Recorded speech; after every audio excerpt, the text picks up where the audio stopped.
Howdy and welcome back. I'm Raymond Dahlman and this is the weekly economic update for the week of May 31st, 2021. Today is actually June 1st. Yesterday was the holiday for Memorial Day. Hope everyone had a good weekend. It was a little gloomy here over Sunday and Monday, but not too bad. It's again still pretty warm. So let's go ahead and jump into the weekly update. Like I said, hope everyone had a fantastic weekend. Let's see. There's some optimism, with the economy reopening. The Dow was up last week 0.94. S&P was up 1.16. NASDAQ was up 2.06. Pretty darn good. And internationals were up 0.46. Again, solid gains. Some people think that inflation worries are starting to recede. I'm not of that opinion. I know the Fed's trying to talk that down. Jobless claims continue to improve. I covered that on Friday's video. And let's see here, some key economic data coming out this week. ISM Manufacturing Index will come out. Oh, it actually came out today. I'll touch on that. Tomorrow we have the ADP employment report, Thursday jobless claims, and ISM services index, and then Friday employment situation and factory orders. Let's see, we have a few companies reporting earnings this week. We have Zoom today. Wednesday is Splunk, never heard of them. And then Thursday is Lululemon, Broadcom, DocuSign, and CrowdStrike. All right, let's take a look at the year-to-date on the major indexes. The Dow's up 12.82, NASDAQ 6.68, International 8.28, and the S&P is up 11.93 for the year. So, if you were to look at this, you'd say your technology stocks are lagging a little bit, but they did very well last year. So it's going to be a little bit of a trade-off. The 10-year Treasury closed down at 1.58%, but for the year-to-date, it's still up 0.65%. All righty. Let's go to the first white paper I'm sending out, Inflation Outlook for 2021. The CPI for April rose 0.8%. Jumping to a greater than expected 4.2% year over year. I did cover that last Friday in some detail. Again, I know that the Fed is trying to play this off as it's, transitory is the word he's been using, Jerome Powell. But I personally think we're due for some more inflation once this is all said and done. But I could be wrong. I'm not perfect.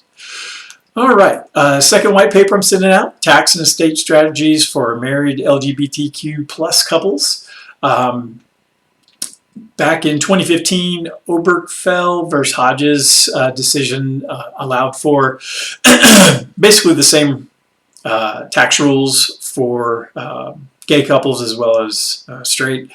If any time during the year that you're married, obviously you can claim married filing jointly. Allows you for greater gifts to friends and family, and you can also take advantage of portability as far as the lifetime estate and gift tax, which currently stands at $11.7 million, and then also you have unlimited access to the marital deduction. So most of these are, it's basically the same.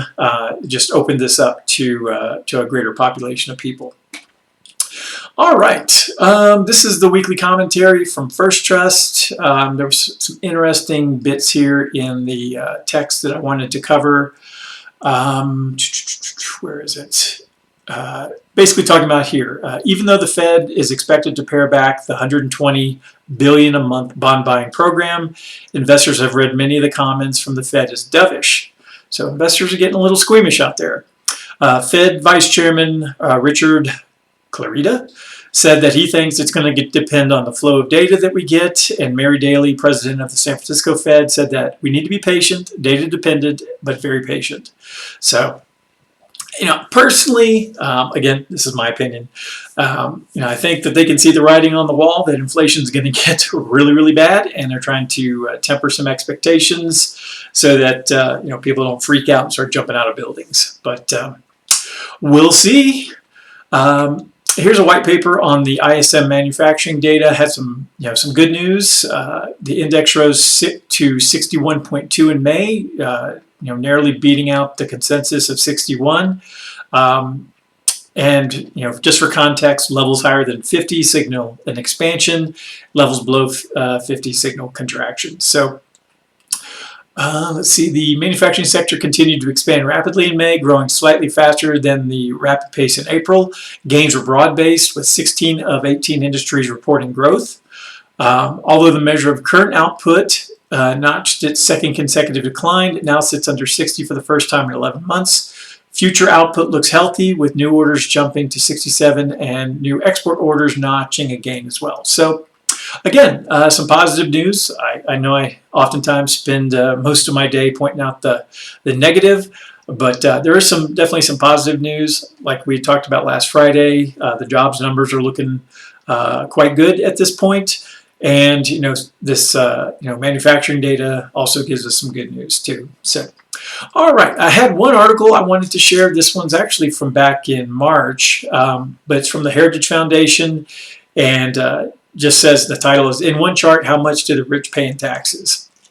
And it's much better than the crappy Excel graph that, or Excel spreadsheet that I talk from half the time. But it shows that essentially the bottom 50% of income earners, those making less than $43,600, they make a share. Their share of the total income made is 12%, but only 3% of all taxes paid. You get up into the top 50%, the first quartile, from 25% to 50%, which in dollars means 43,600 up to 87,000. They make up about 19% of all income earned and pay 10% of taxes.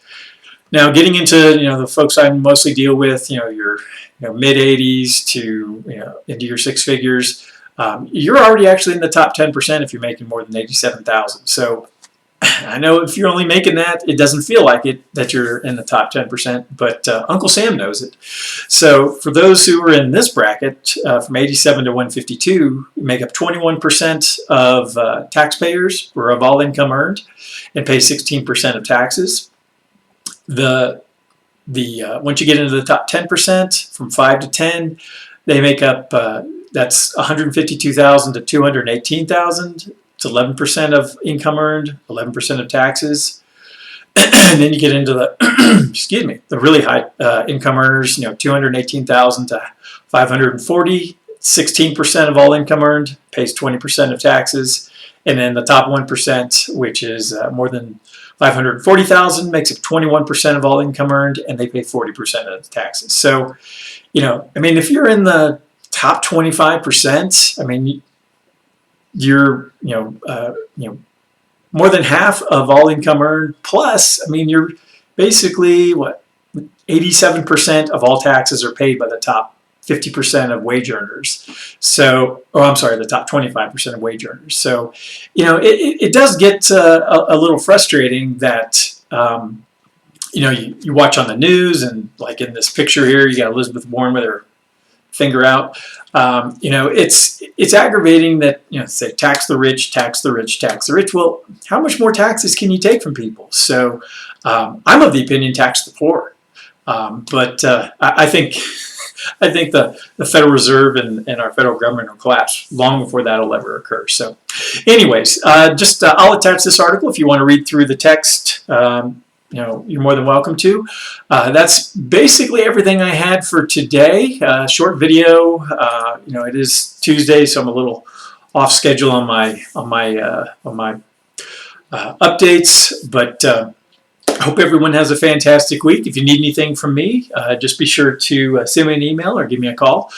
Be sure to like, subscribe, and share this with your friends. I would greatly appreciate it. And everyone have a fantastic week. And I'll talk to you on Friday. Bye-bye.